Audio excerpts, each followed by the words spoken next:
Welcome to the Real Estate Power Play Podcast, your launch pad for skyrocketing success in real estate investing.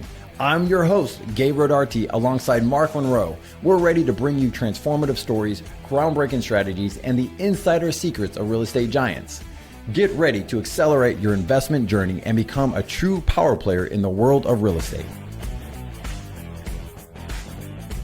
Here we go. What's up, ladies and gentlemen? Welcome to the Real Estate Power Play Podcast, where we come to you with strategies, tips, cool little tricks of the real estate game of investing, and just the years of experience of us coming in and doing it. And we just want to give a quick update what's going on in our businesses and help you build your business in real estate investing. Today, we have the man, Mark Monroe, is here from Florida, the sunny side of Florida, not the dark side of Florida. There's no hurricane on your side, is there? No, not yet. There's two systems out there. Hopefully, we brought a lot of good value to everybody. I'm hoping so. And if you guys are listening and there's a topic you guys want us to talk about, throw it in the chat, hit us up. We'll be more than happy. But yeah, Gabe, thanks so much over the time helping out. And Ronnie and Marty as well. We're all just hopefully we're here helping everybody out to bring some value to everybody. But I'm doing great, Gabe. Thanks so much for asking. Well, look, guys, we're going to hit this hard today. Today is the topic of pretty much why we started this whole podcast, is just helping people learn cash flow strategies, long-term strategies, building net worth, building growth, and just, so you can just add what's it like to add another $1,000 a month, $2,000, $3,000, $5,000, $10,000, $20,000 a month of cash flow to your family's net worth, right? Is just a huge thing. And so let's dive into that. We're not going to do so much of multifamily and commercial right now. Because it's such a big topic for us to just really help people on. We're just going to hammer out on single family right now, because we have probably 10 different strategies something like that, 7 different strategies just for single family. So Mark, what is the idea of building net worth? How do you do it? Is that my echo or yours? Probably. Go ahead. So how do we do this? How do you go and buy net worth? First thing that someone says is rental houses. Yes, you want to have rental houses. I'd say that's probably number one. But what is the overlaying strategy of just building net worth to you?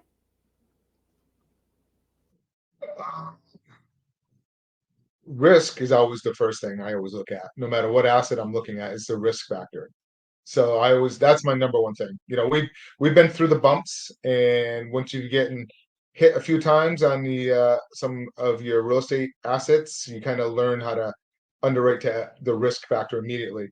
When you first come into it and you haven't been hurt, or you haven't been through any type of a fix and flip, and you have going $50,000 over budget because of whatever may came up, or trying to get a tenant out that takes quite a bit of time, you kind of learn on evaluating risk. That's my first thing I look at.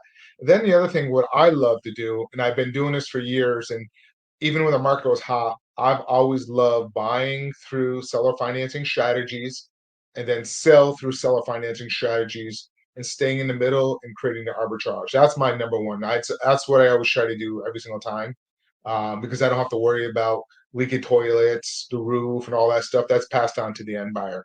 But that's, for me, I look at that. And then if it doesn't work, then I look at, does it make sense holding? I look at everything through the different strategies. But anyways, Gabe, how about you? What do you look at? Let's turn around and hold on. I want to back up a second. One of the things that Mark is really good at, and for those who don't know, is just doing creative strategies on long-term type deals. It's not just short-term type stuff. So the creative strategies, and he briefly went over that, but one of the things is doing wraps, doing sandwich leases, stuff like that. It called different things in different states. And when he says arbitrage, he's meaning that he either holds the paper, or he holds the note, or he's the guy in between without actually owning, having, I guess on paper, you actually have ownership of the property. So it's kind of like an in-between. It's like you could do a sub 2, right? Or you could do a wrap note. And all these things create cash flow. One of the things I like what Mark does is and you've helped me do this on a couple of things, is basically have a buyer come in and say, okay, you're going to buy it from me at this time. We just did one in Orlando. That's our deal in Orlando that we did. And so you have a future payoff date, whatever time that may be. The seller comes in, you basically take over that note from the seller, right? And then we have this buyer that's making payments in the meantime, right? And it's basically they have an option to purchase the property at said dollar amount in the future.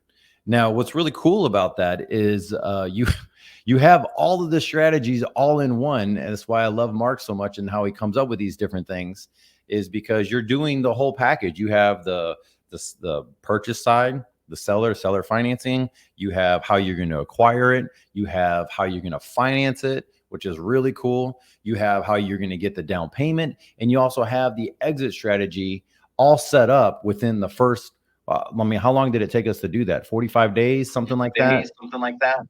Well, yeah, that one didn't take too long, but I did enter into the agreement several years ago with a seller. And then, yes, we end up doing the end with their end buyer. Yeah, it's about 45 days, where the end buyer kind of executing it. So you're right. That was a nice one. I mean, we purchased that one on a subject to, helped the lady out. She was behind in a mortgage. And get this, I didn't tell you this. I had a phone call with her actually afterwards, and she was on the loan with her son. And because we stopped the foreclosure and we brought it current several years ago, and we made good payment history over 3 years on it, when we sold that off, her son's credit score jumped up over 800.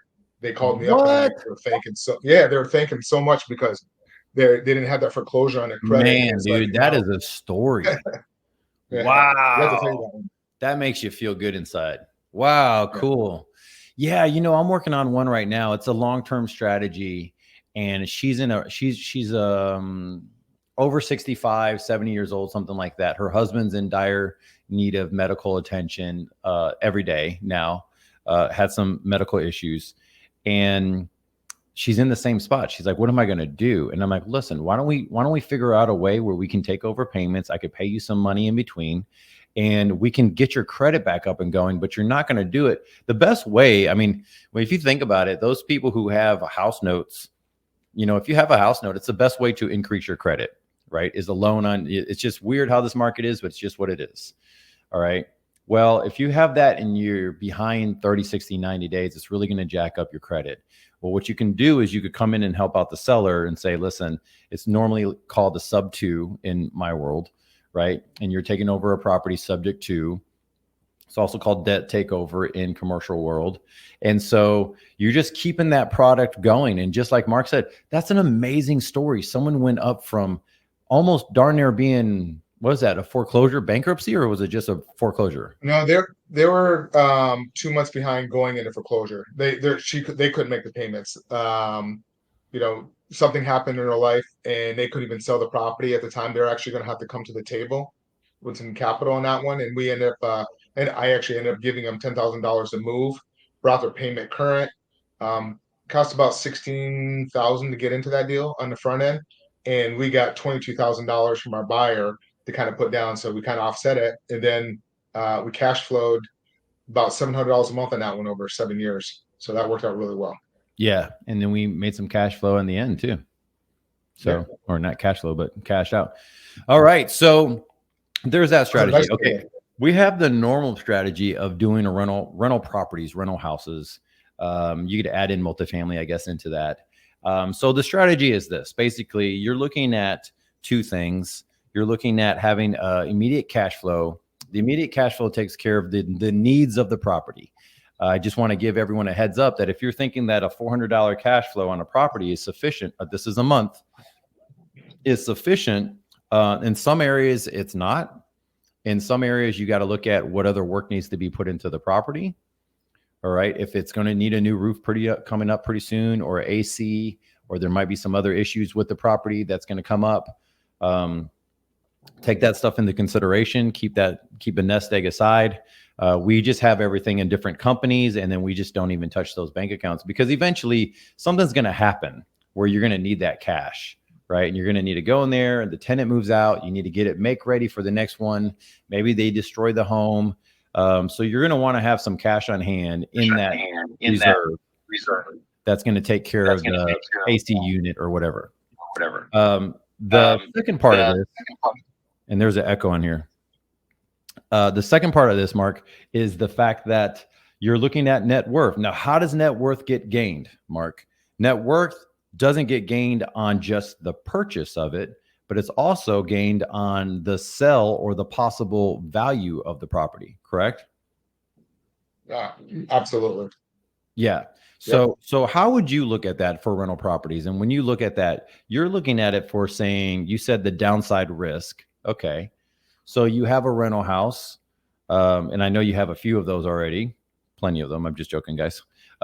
So he acquires these things, plans on the cash flow, know you're going to make money. But I like your strategy is you already know, you hold on to something knowing if I need to get rid of this property, this is what I could sell it at, right? Yeah, you always want to have an exit, plan C. That's what I would call it. A, B, and C, which to get out of the property for Okay, whatever and that's reason. your net worth side of it, though. Like that's the side that you're going, hey, this is some stuff that it's acquiring over time. And I've seen you have properties, right? That you're like, holy moly, this thing just went up this much in value.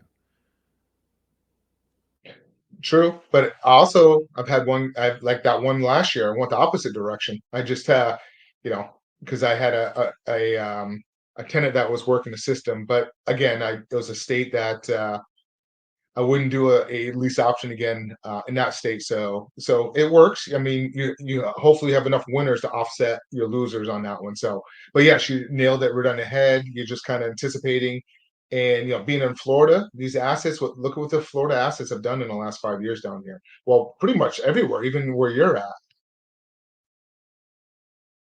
Yeah, totally. So let's go into that. So guys, we're also looking at taxes and insurance. Now, for those who we're in 2023, we're in September 2023. Reality is if you're in the coastal region from Corpus Christi all the way down to Florida and just go around that loop, your insurance is probably going way higher than what you've ever had before. And that's just the market that we're in at this current moment. In the Houston metro area, taxes are really killing deals, right? And so what some people thought would be a massive amount of net worth is kind of hurting them because now if you picked it up at, let's say 100 grand and now it's worth 300, well, the taxes are starting to catch up to that. Right. And the more value that it has, for those who don't know, the property taxes go up, and that's going to come out of your cash flow. Right. Gabe, I just want to tell you, we had one. Actually, I did one here in Florida, another one in the Orlando area. And after a year, acquired that one through a seller financing strategy as well. After a year, when they readjust it, the taxes went up over $500 a month. Lucky we had enough spread in it, but I've never Whoa. seen anything jump that much. Yeah, and we're starting to see some crazy stuff now. So this is one of the ways that we look at long-term strategies, guys, is when you look at the cash flow has to cover the nut. But the reality is I'm part of many groups that only focus on single family. I got guys in my own networking group that this is all they do, single family investing, long-term strategy. And most of them are saying, listen, at the end of the day, as long as it takes care of the tenant, takes care of the cash flow of any repairs that needs to be done, taxes, insurance, and you're positive on your note, you're really thinking about the long-term gain over these assets. That's it. I have a friend of mine who they all bought in, the 09 era, 08, 2010 era, and they only had 6 houses. That's it, just 6 houses. And whenever they went to go buy their new home, they have a new build, it's all taken care of. They sold 4 of those houses. And now the cash or the net worth or the equity from those houses went up so much. I mean, this is a really nice looking home, probably hitting the $1 million range. And those 4 houses basically paid off all their note and they're living without any debt on their home just from those houses. Right. And that took them about 12 years to do. But in the meantime, they had multiple tenants. They had uh-ohs. They had things they had to do and clean outs and all those other things. This is just stuff that you have to keep into consideration. Right. Mark, what's another long-term either cash flow or net worth play that we can help people with just grabbing strategies on? Buying notes. Buying notes. Buying notes right now. Yep. It's Okay, another well, one. let's go into That's that. another whole topic. That's Yeah, another whole topic, but yeah. yes. Yep. So let's go into the basics of what's buying a note and how can people even get started in buying a note and or doing a note.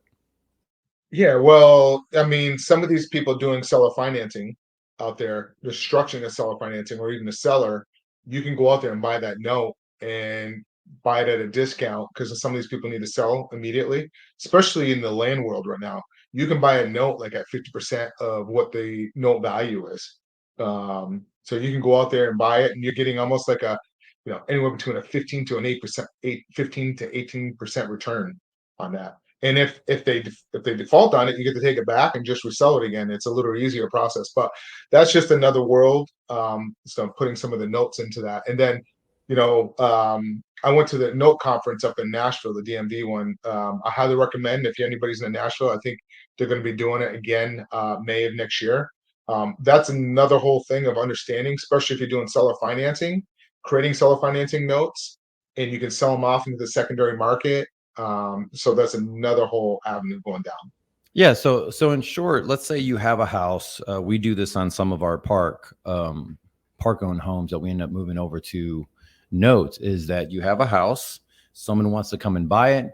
You can sell it at market value. You sell it as is, even because someone wants to come in and look at it and buy it and do whatever they want to do themselves. The reason why they're buying a house seller financed is why, Mark? Traditionally, they can't get a loan with their typical bank or the mortgage company for if they're self-employed and they're not showing much income on their taxes, or they have good jobs, but they may have some credit challenges where the credit score is just a little bit below, but they have a great job, and it's another opportunity to help people out that way. So it's just creating another whole market. That's usually the case. Go ahead. So one of the things that and just kind of add to that is these people make great money sometimes. I mean, they're just doing really well. That's the people that you vet in. You could do an RMLO. In Texas, we use RMLOs for our notes, put them into the home. The RMLO goes and processes the whole thing, runs the credit, does the whole thing, puts them into the house, and then we're good to go. Now, what's really cool about that is that if you are seller financing, you can sell it at above normal more interest rates, which right now is going to be pretty high because interest rates are going up or are up. But you still can sell it at above interest rate or above normal market interest rate. The reason why is because the market interest rate is going to be institutional financing. You're going to do seller financing. You're taking more of a risk, right? So you're going to be in a charge a little bit more and go from there. Now, the other cool part about this, for those who don't know or those who want to create a note, is that you're also getting a down payment on a property.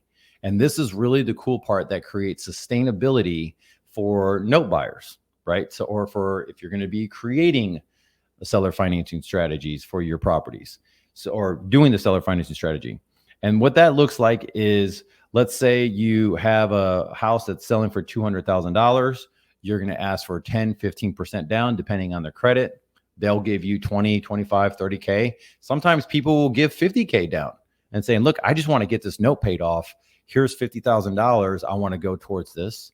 So now you create a note that's worth $150,000 that you're acting like the bank that's backed by that current asset. So they pay you, or if you go through a servicer, they're paying the servicer. The servicer ends up paying you, make sure the taxes and HOA and everything's covered for you. And so you go through that route, and that extra lump sum that you get for down payment, that's to feed your machine. That is not for you to go on vacation right away. All right. That's for you to go say, okay, this is my marketing. This is my growth strategy. This is how I keep going. This is how you pay your acquisition guys. This is how you pay your team or your broker or your realtors or other people that are involved. So that way it's not coming out of your pocket. In the meantime, now you're getting a straight cash flow model, right? This is the stuff that Mark loves. This is like very limited risk, right, Mark? Keep going. Yep. Okay. Keep So you're going. at very limited risk, and now you're cash flowing, but you're cash flowing in a different way. So what makes this different than a rental type strategy? The headaches of like dealing with the tenants. I mean, think about it. If you own a car, right, and you get a flat tire or your battery goes, does your finance company care? They just want that payment. So Mark is of many words today. So yes. So Sorry yeah, about that. that's it. But anyways, yeah, you're correct about that. Yeah, you're right. But I'm part of this other mastermind group in Notes, and somebody in there, and I'm actually going to start putting this out. Somebody in there brought what he does on his seller financing, and it's genius. So when they structure it, they'll have the seller put 10% down, right? Then they will do a 70% first and a 20% second. So if anything ever happened, like say you get your loan call due or whatever, you can easily sell that first position off into the secondary market, um, and you can still keep that 20% of yourself. So I thought it was an amazing strategy. I'm actually in the process of doing that on a deal right now as we speak. So I'm going to wrap it that way, doing a 70-20, but they're still going to send one payment to the servicer all at once. But I thought that was That's pretty cool. nifty, and I'm actually We testing have that out. that on about four of our properties or four notes that we have. We have that same setup, except it's an 80-20 split.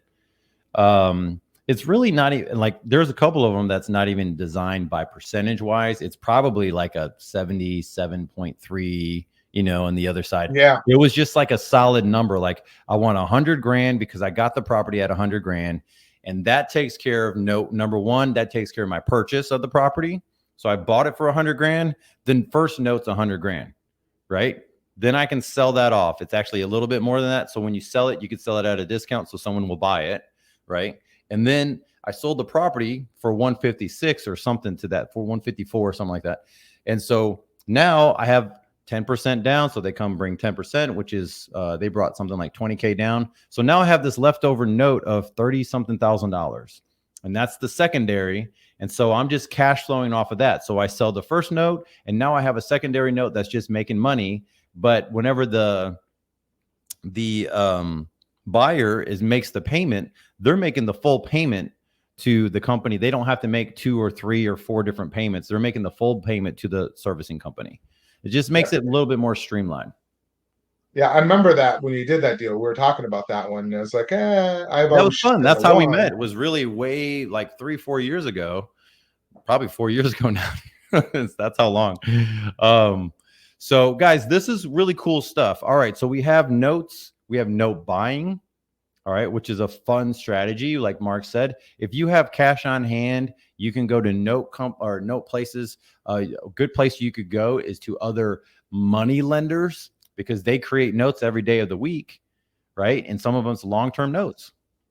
Yep, absolutely. And we've worked with many people that have IRAs where we just go ahead and deploy their capital into one of our assets, and they end up getting cash flow coming from it as well. So that's another avenue. Just if you have an IRA and you want to deploy it and partner up in with a real estate deal, and get monthly cash flow that way as well. I mean, I can't tell you how many times, and I'm sure you've done it. You've done it many times, Gabe. Absolutely. Yeah. This is actually one of the first things I did was, as far as raising money, was going to self-directed IRA companies.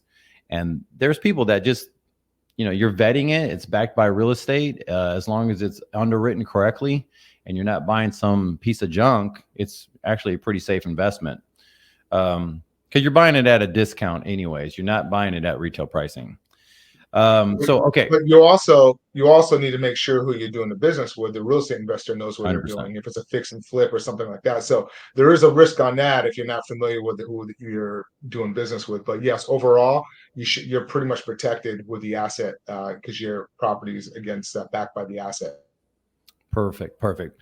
So, guys, we already went over, and this is streamlined. We're just crushing it real quick. All right. So, we went over rental properties. This is going to help you with creating cash flow, some cash flow, keep it for the repairs and everything, and net worth for long term. You have, what do we say? The seller financing strategy, right? Where Mark becomes, or I become, the bank, right? Mark, you know what's cool is that you can borrow money to do seller financing strategy where you're not even really upside down or in the note at all, right? So you're Correct. not really bringing your own cash to that strategy sometimes, right? Yep. And then the other one we talked briefly about is I love what's called the sandwich lease option strategy. That's another great way. It's Why like don't a you go deeper into that? So what is that? And let's dig into that real quick. I know this is something that you love doing. I love doing it in landlord friendly states. So be careful of that if you're not in a landlord friendly state. But it's the same thing as like a seller financing. You're controlling it through paper contract, if you will, with the seller allowing you to sublet the property to another tenant buyer or Airbnb. You can do whatever you want with that property as long as your agreement states that you're going to be subletting it on that way. And then you can create the arbitrage.